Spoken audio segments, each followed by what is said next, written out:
Salve, salve galera, eu sou o Denis Bofarin, seja muito bem-vindo a este canal. Bom, a partir de agora os vídeos vai ser um pouquinho diferente. Eu não vou ler todo o capítulo, mas eu vou mostrar alguns pontos muito interessantes. Bom, então hoje vamos ver Apocalipse capítulo 14. Olhei e eis o Cordeiro em pé sobre o monte Sião e com ele 144.000, tendo na fronte escrito o seu nome e o nome do seu pai. Ouvi uma voz do céu como voz de muitas águas, como voz de grande trovão. Também a voz que ouvi era como de harpistas quando tangem sua harpa. Entoavam um novo cântico diante do trono, diante dos 4 seres viventes e dos anciãos. E ninguém pode aprender o cântico, senão os 144.000 que foram comprados da terra. São estes os que não se macularam com mulheres, porque são castos. São eles os seguidores do Cordeiro, porque onde quer que vá, são os que foram redimidos dentre os homens, primícias para Deus e para o Cordeiro. Esses 144.000 são aqueles 144.000 que foram selados lá no capítulo 7 de Apocalipse ainda, do versículos 4 ao 7.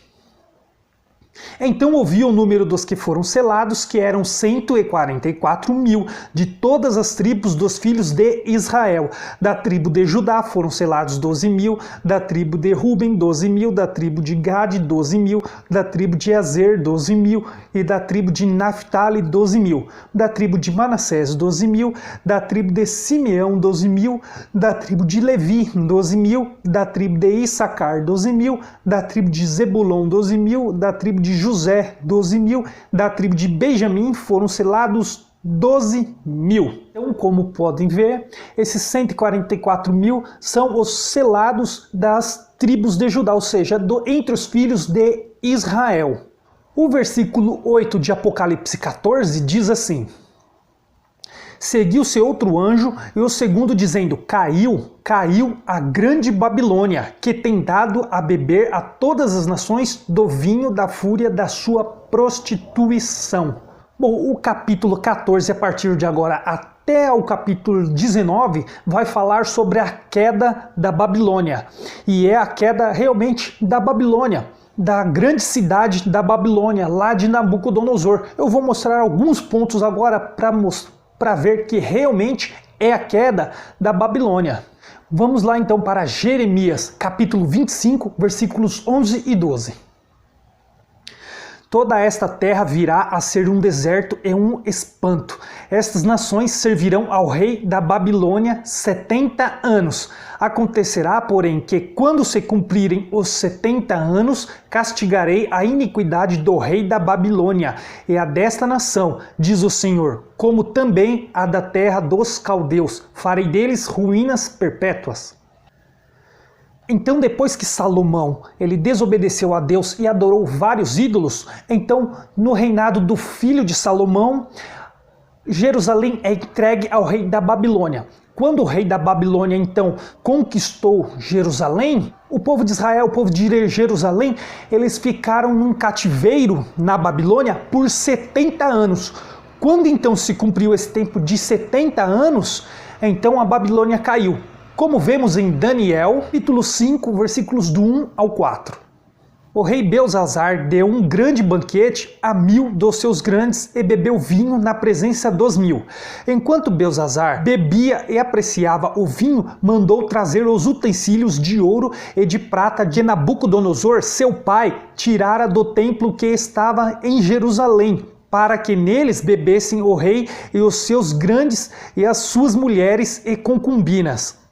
Então trouxeram os utensílios de ouro que foram tirados do templo da casa de Deus, que estavam em Jerusalém, e beberam neles o rei, os seus grandes e as suas mulheres e as concubinas. Beberam o vinho e deram louvores aos deuses de ouro, de prata e de bronze e de ferro, e de madeira e de pedra. Esse momento é aquele momento em que aparece uma mão na sala e escreve com o dedo na parede. Mene, mene, tekel, parsim. Bom, a história então vocês já conhecem. Vamos lá para o finalzinho da história nos versículos 29 e 30. Então mandou Belzazar que vestissem Daniel de púrpura e lhe pusessem cadeia de ouro ao pescoço e proclamassem que passaria a ser o terceiro no governo do seu reino. Naquela mesma noite foi morto Belzazar, rei dos caldeus, e Dário, o Medo, com cerca de 62 anos, se apoderou do reino. Então esse momento que Daniel ele é vestido de púrpura, é colocado um cordão de ouro no pescoço, é quando ele revela o segredo daquela mão que escreveu na parede, o que significava aquela escritura. Então eles pegaram Daniel, colocaram as vestiduras nele e naquela mesma noite Babilônia foi tomada e caiu. A partir do versículo 14, do capítulo 14 de Apocalipse, vai falar sobre o anjo e a foice. Olhei e eis uma nuvem branca e sentado sobre a nuvem um semelhante ao filho do homem, tendo na cabeça uma coroa de ouro e na mão uma foice afiada. Outro anjo saiu do santuário gritando em grande voz para aquele que se achava sentado sobre a nuvem: toma a tua foice e ceifa, pois chegou a hora de ceifar, visto que a seara da terra já amadureceu. E aquele que estava sentado sobre a nuvem passou a sua foice sobre a terra, e a terra foi ceifada. Então saiu do santuário que se encontrou no céu outro anjo, tendo ele mesmo também uma foice afiada. Saiu ainda do altar outro anjo, aquele que tem autoridade sobre o fogo, e falou em grande voz ao que tinha a foice afiada, dizendo: toma a tua foice afiada, ajunta os cachos da videira da terra, porque as suas uvas estão amadurecidas. Então o anjo passou a sua foice na terra, e vindimou a videira da terra, e lançou-a no grande lagar da cólera de Deus. E o lagar foi pisado fora da cidade e correu sangue do lagar até aos freios dos cavalos, numa extensão de 20.600 estádios. Vamos ver então uma passagem do profeta Joel, logo após o cativeiro babilônico, lá em Joel 3, versículos do 13 ao 16. Lançai a foice, porque está madura a seara. Vinde, pisai, porque o lagar está cheio. Os seus compartimentos transbordaram, porquanto a sua malícia é grande. Multidões, multidões no vale da decisão, porque o dia do Senhor está perto no vale da decisão. O sol e a lua se escurecem e as estrelas retiram o seu resplendor. O Senhor brama de Sião e fará ouvir de Jerusalém, e os céus e a terra tremerão, mas o Senhor será o refúgio do seu povo e a fortaleza dos filhos de Israel. Essa passagem é de Joel após o cativeiro babilônico. Parece quase a mesma passagem em que lemos em Apocalipse. Eu não vou falar sobre o capítulo 15, porque é só lerem o capítulo 15. Ali João descreve o que ele está vendo no céu naquele momento. Ele está descrevendo o céu e não está comentando ou trazendo informações sobre a visão, ou seja, sobre a visão que o anjo está dando para ele no capítulo 15. Então vamos para o capítulo 16. Em Apocalipse 16, versículo 16, diz assim: então os ajuntaram no lugar que em hebraico se chama Armagedon. João ele nos leva a ver que o nome em hebraico se chama Armagedon. Sabemos que o Novo Testamento ele foi escrito em grego, que o livro de Apocalipse ele foi escrito em grego, mas João nos leva ao hebraico com a palavra Armagedon. Vamos ver o que isso significa. Vamos lá para Joel capítulo 3, versículo 12. Levantem-se as nações e sigam para o vale de Josafá, porque ali me assentarei para julgar todas as nações em redor. Então vemos que Joel ele comenta sobre o vale de Josafá e que ali Deus se assentará para julgar todas as nações. Bom, esse vale se chama Josafá porque uma das batalhas do rei Josafá foi justamente nesse vale. Josafá, então, ele orou ao Senhor e levou toda a cidade a orar e a jejuar ao Senhor. Então, todas as tropas que veio ao encontro para eliminar Josafá, elas se confundiram em uma, acabaram com a outra. Josafá não precisou erguer uma espada para ganhar essa batalha, com a ajuda de Deus. Por esse motivo, esse vale ficou chamado de Vale de Josafá. Assim ele recebeu também outros nomes, como Vale de Jezreel, assim como com outros nomes, também um sendo árabe. E um dos nomes desse vale também é Vale Megido, ou Vale Meguido, como alguns costumam falar. Como na passagem de Zacarias, capítulo 12, versículos do 9 ao 11. Naquele dia procurei destruir todas as nações que vierem contra Jerusalém, e sobre a casa de Davi e sobre os habitantes de Jerusalém derramarei o espírito da graça e de súplicas. Olharão para aquele a quem transpassaram, planteá-lo-ão como quem planteia por um unigênito, e chorarão por ele, como se chora amargamente pelo primogênito. Naquele dia será grande o pranto em Jerusalém, como o pranto de Hadad-Rimon, no vale de Megido. Bom, então tá, até aí tudo bem, mas o que tem a ver o vale de Megido com Armagedon? Lembra que João nos levou a procurar o nome Armagedon em hebraico? Em hebraico, Armagedon significa Ar, que é monte, Megido. Armagedon significa monte de batalha, ou monte da destruição. Megido, monte Megido. Armagedon, monte Megido. Esse é o lugar onde será a última batalha, que na verdade já foi a última batalha. A última batalha foi a cruz de Cristo, onde Deus se assentou. Deus se assentou e então julgou todas as nações ao redor. Apocalipse capítulo 17, versículo 1 diz assim: Veio um dos 7 anjos que tem as 7 taças e falou comigo, dizendo: Vem, mostrar-te-ei o julgamento da grande meretriz que se acha sentada sobre muitas águas.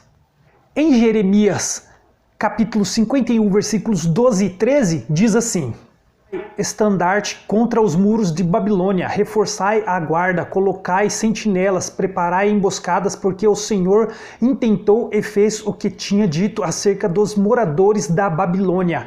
Ó tu que habitas sobre muitas águas, rica de tesouros, chegou o teu fim, a medida da tua avareza.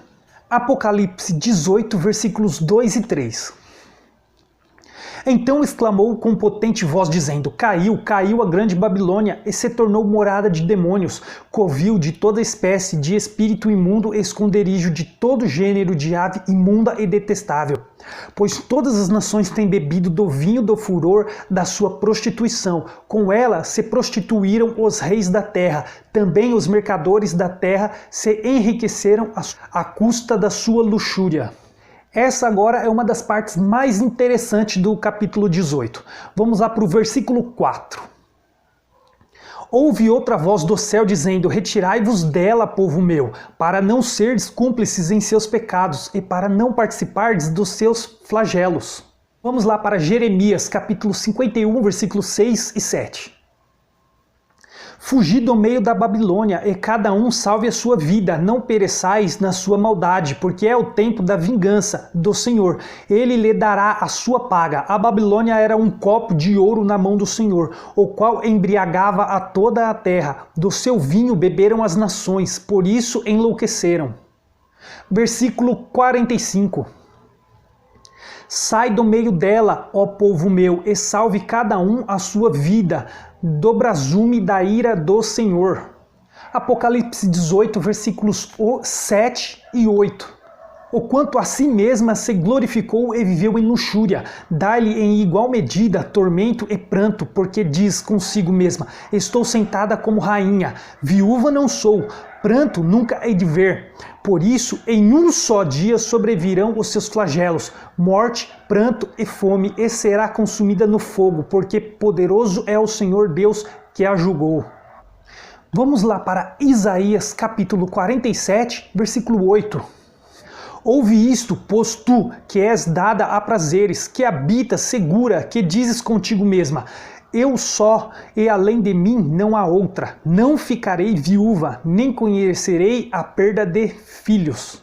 Mas ambas estas coisas virão sobre ti num momento, no mesmo dia.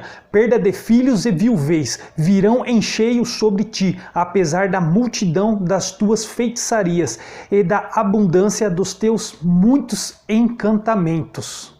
Lemos aí o versículo 8 e 9, mas novamente vimos que parece exatamente a mesma passagem. Nesse dia em que o dedo escreveu na parede da sala da Babilônia, em que Daniel decifrou a mensagem, o curso do rio Eufrates foi desviado por Dário.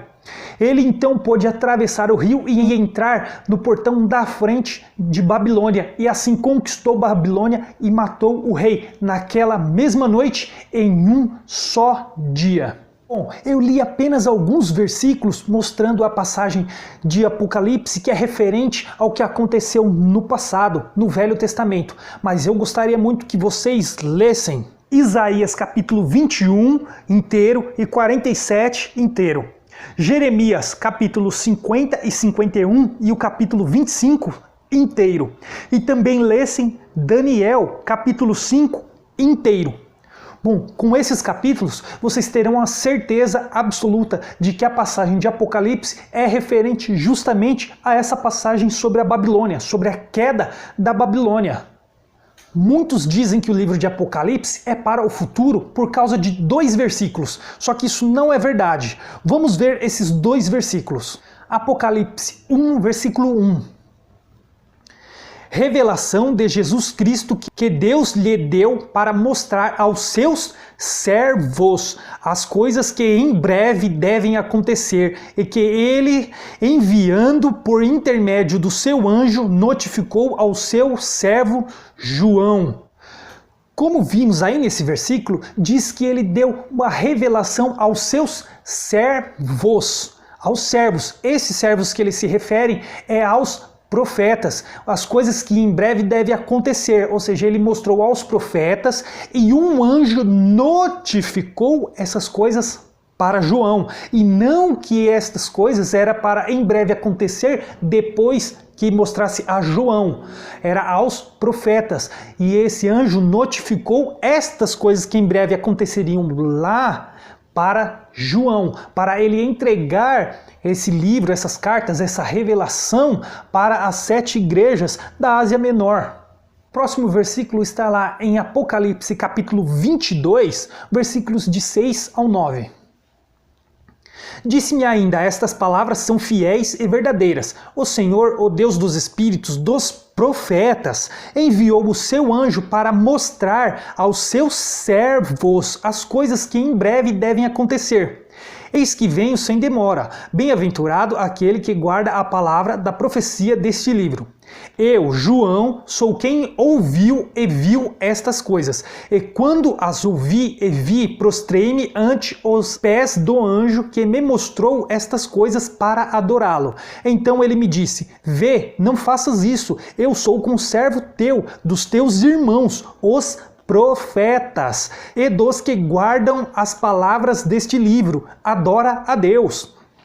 Então, novamente vimos que João teve a revelação daquilo que foi mostrado para os profetas, para então escrever um livro, que seria o livro de Apocalipse, e enviar às igrejas da Ásia Menor, as 7 igrejas de Apocalipse. Ou seja, não tem nada a ver com o futuro, essas coisas em breve para acontecer, não era o que João escreveu para acontecer no futuro, essas coisas já aconteceram. Esse grande erro foi criado pela Igreja Católica lá no tempo da Inquisição. Eles ensinaram que o Apocalipse é para o futuro, portanto, quem acredita hoje que Apocalipse é para o futuro, está acreditando no ensinamento da Igreja Católica lá do tempo da Inquisição. Se alguém quiser saber sobre o tempo da Inquisição, é só pesquisar como era a Igreja Católica. Pesquisa para ver, estude, veja como era esse tempo da Igreja Católica. Então, para encerrar esse vídeo, eu gostaria de mostrar algumas passagens do Velho Testamento. Olha lá, em Isaías, capítulo 13, versículo 6. Uivai, pois está perto o dia do Senhor, vem do Todo-Poderoso como assolação. Em Joel 1, versículo 15. Ah, que dia, porque o dia do Senhor está perto e vem como assolação do Todo-Poderoso. Capítulo 3, versículos 14, ainda de Joel. Multidões, multidões no vale da decisão, porque o dia do Senhor está perto no vale da decisão. Ezequiel, capítulo 30, versículo 3. Porque está perto o dia, sim, está perto o dia do Senhor, dia nublado, será o tempo dos gentios. Bom, eu gostaria de ler muito mais passagens, eu gostaria de ler praticamente a Bíblia toda, para vocês entenderem que Apocalipse já aconteceu e foi no passado, que todas as passagens de Apocalipse é referente ao Velho Testamento, como eu venho mostrando em todos os vídeos. Não é possível que alguém acredite que todas as passagens que eu já mostrei que é referente ao Velho Testamento seja coincidência. Não é possível que seja coincidência, pois as passagens é exatamente as que falam no Velho Testamento. Bom, eu vou ficando por aqui. Esse foi o vídeo, eu espero que você tenha gostado e não perca os próximos vídeos. Espero você nos próximos vídeos.